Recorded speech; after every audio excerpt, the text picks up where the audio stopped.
Let's get your Tackform Perch Mount installed.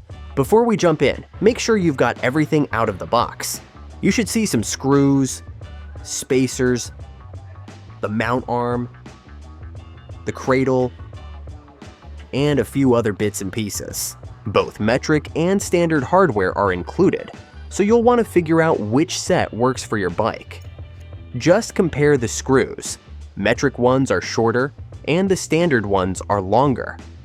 Pick the ones that match your bike's threading.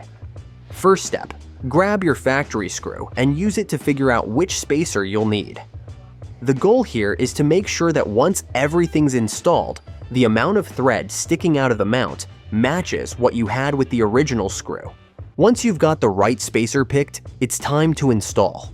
This mount only needs you to take out the 2 factory bolts. Don't remove the front bracket from the brake or clutch assembly. Seriously, keep that on there because you'll need it for this to work right.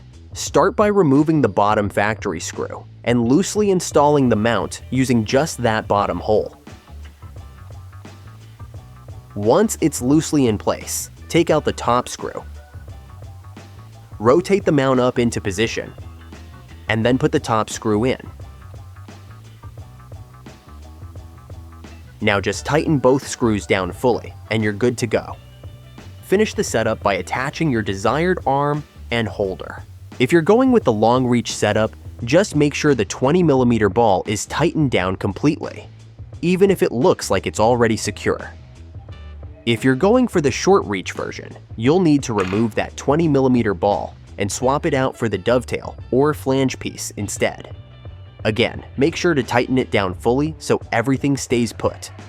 Once that's done, it's time to put the arm and device holder on. Loosen the knob on the arm just enough to clear the ball or flange, depending on which setup you're using. Slide it into place, then retighten the thumb screws to lock it in. You've got the option to use the little security screws included in the kit if you want to keep everything extra snug, but they're not required. Next, repeat the process with the device holder, being sure not to tighten down the thumb screw all the way until fine-tuning the device position to a location that feels correct and most comfortable for you. The cradle is designed to hold your phone securely all on its own, but we understand that some folks like the added peace of mind. That's why we included a silicone sling in the box. Anyways, that just about does it. You've got your perch mount installed, your reach set up the way you want it, and your phone cradle ready to go. Now go enjoy the ride.